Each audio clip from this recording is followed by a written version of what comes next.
गया था और उसने कहा कि जो ममता बनर्जी के साथ जो हुआ वो बीजेपी की कॉन्स्पिरेंसी थी, क्या कहेंगे? नहीं, निर्वाचन आयोग को संज्ञान में लेना चाहिए और निर्वाचन आयोग को जांच कराकर पता करना चाहिए। आखिर चूंकि निर्वाचन आयोग की जिम्मेदारी होती है, जब चुनाव होता है तो आचार संहिता लगी होती है, तो निर्वाचन आयोग को सख्तियां होती हैं, उस पर जांच सरकार को करानी चाहिए, निर्वाचन आयोग को। वहीं बंगाल में 30 लोगों की स्टार प्रचारकों की सूची कांग्रेस की तैयार हुई है, जिसमें गांधी परिवार से जो 3 मोहन सिंह पूर्व प्रधानमंत्री हैं, लेकिन आनंद शर्मा, गुलाम नबी आज़ाद, कपिल सिब्बल, मनीष तिवारी जैसे लोगों को लिस्ट में जगह नहीं मिली है, क्या कहें? देखिए, पार्टी की अपनी रणनीति होती है और पार्टी अपने मैनिफेस्टो पर लड़ती है और पार्टी अपने नेताओं को जिम्मेदारी देती है। जब पंजाब में चुनाव होता है तो अलग तरह की जिम्मेदारी होती है, राजस्थान में चुनाव होता है तो अलग तरह की जिम्मेदारी होती है, आज पश्चिम बंगाल में चुनाव हो तो उन नेताओं को जिम्मेदारी दी गई है जो वहाँ की नब्ज को समझते हैं और वहाँ के विचारों को समझते हैं। अभी कुछ दिन पहले ही मिथुन चक्रवर्ती बीजेपी ज्वाइन किए और उनको Y+ सुरक्षा मिल गई है, वहाँ पर क्या कहेंगे? देखिए, सरकार के साथ खड़े होना सरकार सुरक्षा उपलब्ध करा देती है, चाहे वो कोई फिल्म स्टार हो, चाहे सिर्फ सरकार के पक्ष में खड़ा हो जाए।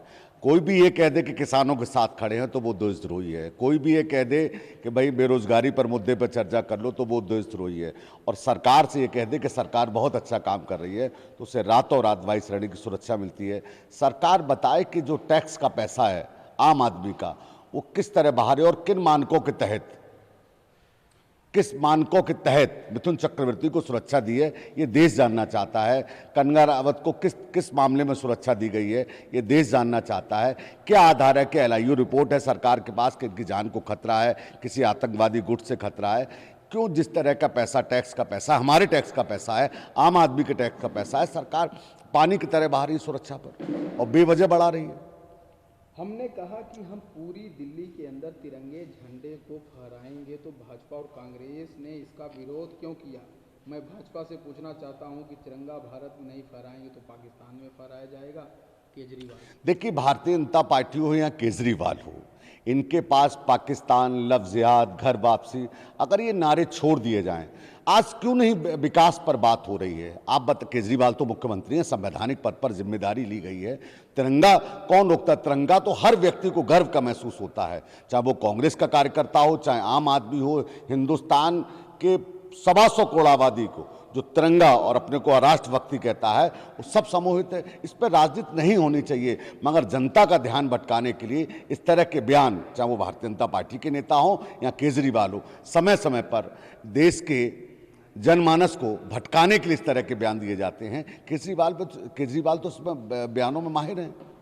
आज लोकपाल पर केजरीवाल क्यों नहीं बात कर रहे हैं? आवाज क्यों नहीं निकल रही है? लोकपाल को लेकर केजरीवाल जी ने आंदोलन किया था देश के सामने, यही तिरंगा लेकर आंदोलन कर रहे थे अन्ना हजारे के साथ। आज लोकपाल पर क्यों नहीं देश के प्रधानमंत्री से बात करें?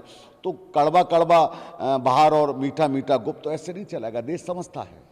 वहीं सर CBI ने एक सम्मन जारी किया है वेस्ट बंगाल के एजुकेशन है पार्थ चटर्जी, उनको 15 तारीख को कोलकाता ऑफिस में बुलाया गया है, क्या कहेंगे? लगातार देख, CBI और ED सरकार का जिस तरीके से तोता का काम कर रही है, आज हालात ये हैं, मैंने पहले वक्तव्य में भी कहा और आज भी कह रहा हूं, लगातार आप देखिए 6 सालों में ED CBI किन के यहाँ छापे मार रही है? किसी भारतीय जनता पार्टी के नेता के छापा पड़ा? ED और CBI उन्हीं नेताओं के छापे या उन्हीं लोगों के छापे जो भारतीय जनता पार्टी के खिलाफ है या भारतीय जनता पार्टी की विचारधारा से अलग मत रखते हैं। उनके रातों रात CBI पहुंच जाएगी, रातों रात ED पहुंच जाएगी। उत्तर प्रदेश में लगातार भ्रष्टाचार के गंभीर आरोप लग रहे हैं। एक किसी के घर CBI गई है, किसी के घर ED गई है। आप तत्कालीन आप मध्य प्रदेश में देखिए, जब चुनाव आया तो कमलनाथ के परिवार पर ED का पड़ दिया। चिदंबरम के साथ देखिए किस तरह का व्यवहार CBI ने किया। तो देश जानता है और देश समझ रहा है कि सारी चीज़ों को हम लगातार कहते आ रहे हैं कि जो संवैधानिक संस्था हैं उनका दुरुपयोग केंद्र सरकार कर रही है। वहीं सर महाराष्ट्र के कई शहरों में लगातार लॉकडाउन जारी हैं, आज पुणे में भी लगा। वहाँ की स्थिति कोरोना को लेकर? नहीं, निश्चित तौर पर देखिए, कोरोना महामारी को लेकर हम 1 साल से पूरा देश जूझ रहा है, पूरा विश्व जूझ रहा है और महाराष्ट्र के इंटरनेशनल जगह है, लोग बाहर से भी आते जाते हैं, तो हम सबको सजग रहना है। और अब तो वैक्सीन भी आ गई है और लोग लगवा भी रहे हैं, तो जो सरकार कठोर कदम उठा रही है महाराष्ट्र की, तो आम आदमी को उसमें सहयोग करना चाहिए।